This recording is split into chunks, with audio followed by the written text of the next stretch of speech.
Jaw-dropping moments kept on coming as one of Fujitsu's bosses was questioned by MPs over the technology giant's role in the post office scandal. Yes, the company's evidence was used to put innocent people in prison. Yes, the company did remotely access post office branch accounts without the sub-postmaster's knowledge. Yes, the post office knew that Fujitsu had access to those accounts. It was documented and communicated, a claim the post office itself has always denied. And yes, there was a moral obligation for Fujitsu to contribute to the compensation for the victims. Ian Woods was watching. It's taken more than 20 years to uncover the truth behind this scandal, but faced with both a public inquiry and questions from MPs, the company behind the post office's faulty Horizon computer system finally came clean. Fujitsu would like to apologise for our part in this appalling miscarriage of justice. We were involved from the very start. We did have bugs and errors in the system, and we did help the post office in their prosecutions of the sub-postmasters. For that, we are truly sorry.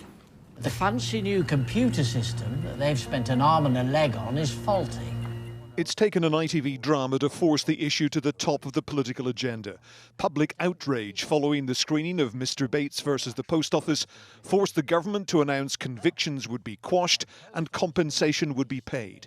But who should fork out for the millions of pounds needed? But is there a moral obligation, Mr Patterson, for you to contribute? I think there is a moral obligation for the company to contribute. An agreement welcomed by this former sub-postmaster. Well, initially, very good that they've actually come forward and spoken and admitted that they have a moral obligation to at least pay part of this compensation bill.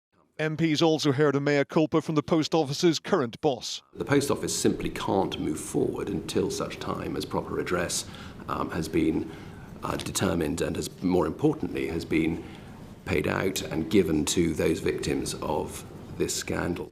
Watching over their shoulders was Jo Hamilton, who was wrongly convicted of false accounting. My savings are already gone. My credit cards are maxed out. And her story was one of those featured in the dramatisation. She told MPs about delays in receiving compensation. It's almost like you're a criminal all over again. You've got to justify everything. And they get forensic reports for this and forensic reports for that. And then you put it back into the machine, and then months later it comes back with a query. The real Mr Bates was on television again, this time joining the hearing remotely from his home. There is no reason at all why full financial redress shouldn't have been delivered by now. It's gone on for far too long. People are suffering, they're dying, we're losing numbers along the way. And it just seems to be tied up in bureaucracy. Within the convicted cohort of clients that we have, of the 73, 3 have been fully paid out. Three? Just 3. And since the broadcast, dozens more claimants have come forward. Up to this morning, we've had in excess of 200 inquiries related to Horizon shortfall.